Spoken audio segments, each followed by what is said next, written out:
अरविंद केजरीवाल जब दिल्ली के मुख्यमंत्री हुआ करते थे, उस वक्त किसान आंदोलन चल रहा था और ये समय था कोरोना से ठीक पहले का। और उस वक्त अरविंद केजरीवाल को किसान आंदोलनकारी किसान जो सिंगू बॉर्डर पर थे, वो भगवान नजर आते थे, अन्नदाता नजर आते थे। इन्हीं अन्नदाताओं का फेवर करके इनकी सफाई व्यवस्था, और जानते हैं हमारे सामने की बात है, पूरा दोनों कोरोना जो अटेंड हमने कवर किए हैं वहां पर किसान आंदोलन में, वहां पर केले बंटते थे, केले बांटे जाते थे, सफाई होती थी, पानी की व्यवस्था होती थी, केले बांटते थे। तो ये जो केले बांटते बांटते अरविंद केजरीवाल एंड कंपनी जब पंजाब में इस झांसे के तहत आ गई, किसानों ने बड़ा साथ दिया, एमएसपी देंगे, अन्नदाता हैं, भगवान है हमारे, बस यही धोखा खा गए। और धोखा खा के अरविंद केजरीवाल की आम आदमी पार्टी वहां जीत गई, भगवंत मान मुख्यमंत्री बन गए, सारी जद्दोजहद को पार करके। लेकिन आज वही किसान कभी शंभू बॉर्डर पर पिटते हैं, कभी गांवों में पिटते हैं, और अब तो हद हो गई है। वही अरविंद केजरीवाल एंड कंपनी इन किसानों को गांव में घुस घुस कर टारगेट करके मारती है। और जानते हैं एक और मजेदार बात सुनिए, जो लोग जो पुलिस की अफसर टारगेट कर रहे हैं ना, वो मैडम मैडम मैडम एसएसपी, वो आम आदमी पार्टी के एक मंत्री की पत्नी है। तो बदला तो निकालेंगे ना इन किसानों से, बहुत जबरदस्त बदला निकाला। ऐसा आज तक किसानों ने तो छोड़ दीजिए, किसी ने भी नहीं देखा होगा। लेकिन अरविंद केजरीवाल आज जिस तरीके से पंजाब को छोड़कर, जैसे पहले दिल्ली को छोड़कर पंजाब में भाषणबाजी करते थे, सारी बातें झूठ बोलकर बताते थे। यह अलग बात है कि पंजाब के लोग दिल्ली वालों की आवाज को भी नहीं सुन पाए, उनकी चित्कार को, उनकी सिसकियों को नहीं समझ पाए, दिल्ली रो रही थी उसकी आवाज नहीं सुन पाए पंजाब के लोग। ऐसे ही शायद गुजरात के लोग सुन लेंगे, क्योंकि अब गुजरात में भी वही झूठ बोला जा रहा है। एक तरफ पंजाब में किसानों को कूटा जा रहा है, पीटा जा रहा है, लूटा जा रहा है, और दूसरी तरफ गुजरात में ये सपने दिखाए जा रहे हैं, बड़े बड़े सपने, बड़ी बड़ी बातें जो आप सोच नहीं सकते, लेकिन हम आपको बताएंगे। नमस्कार, मैं हूं कुमार गजेंद्र, जनपद ऑन द स्पॉट में आपका स्वागत है। हमारे एक दूसरे social media platform podcast with Kumar Gajendra में भी आपका स्वागत है, जहां आप हमें सुन सकते हैं। जरा सोचिए आप कि अरविंद केजरीवाल एक तरफ पंजाब में किसानों को पिटवा रहे हैं, कुटवा रहे हैं, उन पे आंसू गैस के गोले चलवा रहे हैं, उनके हाथ पैर तोड़वा रहे हैं। दूसरी तरफ गुजरात में ऐसे भाषण दे रहे हैं, मनभावन लुभावन भाषण, उन्हीं किसानों पर भाषणबाजी कर रहे हैं। आप सुनकर हैरान रह जाएंगे, जरूर सुनना चाहिए। बड़ा दुर्लभ वीडियो है, ये इंटरनेट का जमाना है साहब, यहाँ पर हर चीज रिकॉर्डेड है और आप जब चाहे तब उसे ट्रेस कर सकते हैं। तो सुनिए अरविंद केजरीवाल का यह भाषण, जो गुजरात में वो बड़ी बड़ी बातें किसानों को लेकर कर रहे हैं। सुनिए जरा। किसानों की आवाज उठाने वाली पार्टी का नाम है आम आदमी पार्टी। किसानों पे लाठीचार्ज करने वाली पार्टी का नाम है भारतीय जनता पार्टी। किसानों के हक के लिए लड़ने वाली पार्टी का नाम है आम आदमी पार्टी। किसानों को जेल में भेजने वाली पार्टी का नाम है भारतीय जनता पार्टी। गुजरात हमारा है, गुजरात इनके पिताजी का नहीं है। बहुत मलाई खा ली तुमने बीजेपी वालों, अब और लूटने नहीं देंगे। इनके बच्चे विदेशों में पढ़ते हैं, सारे इनके मंत्रियों के बच्चे विदेशों में पढ़ते हैं, और हमारे बच्चों को उठा के ये जेल में डालते हैं। हमारे बच्चे जेल जाएंगे, तुम्हारे बच्चे विदेश जाएंगे। इस बार आने वाले चुनाव में विसावदरवाली कर दो पूरे गुजरात के अंदर। और अंत में मैं कहना चाहता हूं, अभी बारिश की वजह से काफी फसल बर्बाद हुई है। आप लोगों ने सुना होगा, अभी थोड़े दिन पहले पंजाब में बहुत बड़ी बाढ़ आई थी, बहुत बड़ी ऐतिहासिक। कितनी 23 जिले हैं पंजाब के अंदर, 23 के 23 जिलों में बाढ़ आई थी।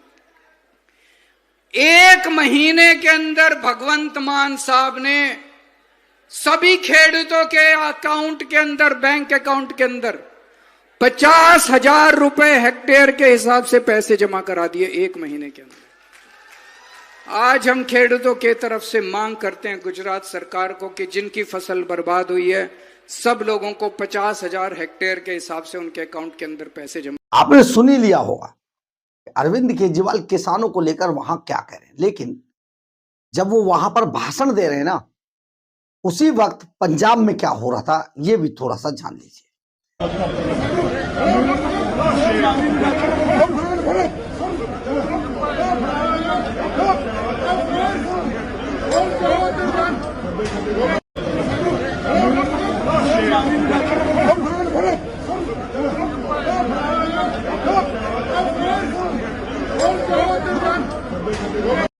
गांव है जौन, पंजाब का जिला भटिंडा का एक पिंड है जौन। उसके अंदर एसएसपी भटिंडा हैं ज्योति यादव। ज्योति यादव की अपनी एक अलग पहचान है।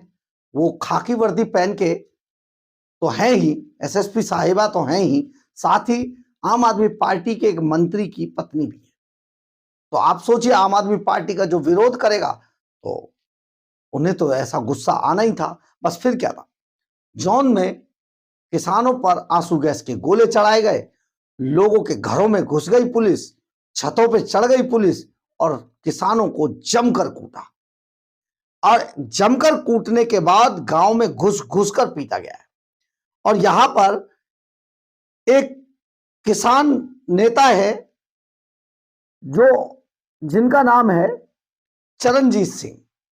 चरणजीत सिंह जो कि किसानों के अग्राहा जो समूह है, संगठन है, उसके नेता है। उनको तो पीली पगड़ी उन्होंने पहनी हुई थी, दूर से लुकआउट हो रहे थे। एसएसपी साहिबा कहती सुनाई दे रही हैं कि उस पीली पगड़ी वाले को लेके आओ। और उस युवक को इतना पीटा गया है, बस आप सोचिए, सोच नहीं सकते। वो अस्पताल के अंदर भर्ती है और बुरी स्थिति में है। तो आप सोचिए जरा, पंजाब पुलिस आज क्या कर रही है। आंसू गैस के गोले चला रही है, उन्हीं किसानों को गिरफ्तार कर रही है, उनको पीट रही है, कूट रही है, घरों में घुस घुस कर मार रही है, छतों पर चढ़ चढ़ कर मार रही है। किसानों को, महिलाओं को, उनके बच्चों को पीटा जा रहा है। सचमुच ये टू मच है। और एक तरफ गुजरात में अरविंद केजरीवाल किसानों के मसीहा बनने की कोशिश कर रहे हैं। क्या ये वीडियो गुजरात में नहीं जाते हैं? क्या गुजरात देश से अलग है? क्या गुजरात में किसान, पंजाब के किसानों की आवाज सुनाई नहीं दे रही है? या गुजरात का मीडिया भी पूरा का पूरा खरीद लिया गया है? सचमुच ये बहुत दुखद है।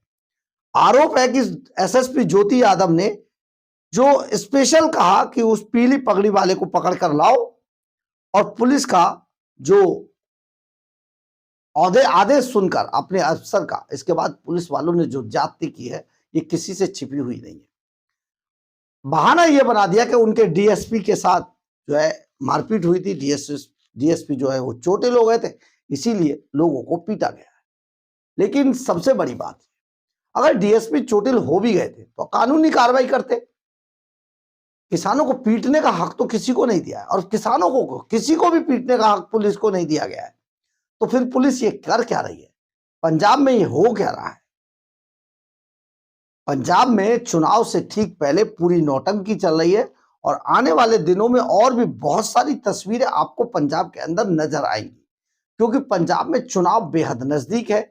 और अगर चुनाव नजदीक है तो आपको याद होगा मनीष सिसोदिया का वो डायलॉग, साम दाम दंड भेद सच झूठ लड़ाई झगड़ा जो करना है करेंगे, चुनाव तो जीतेंगे।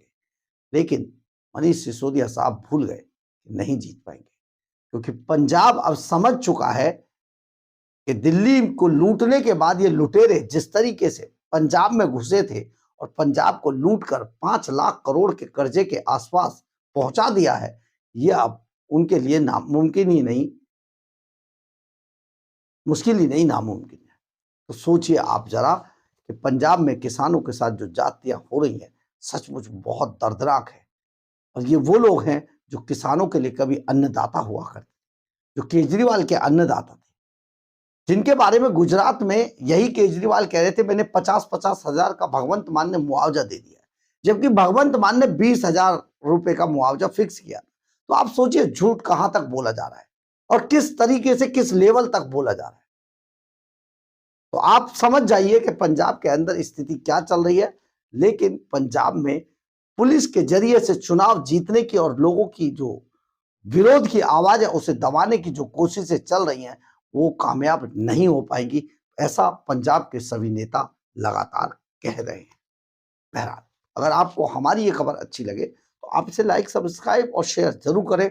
कमेंट्स बॉक्स में अपनी राय जरूर लिखें, इससे हमें बहुत बहुत बहुत ऊर्जा मिलती है। जय हिंद, जय भारत।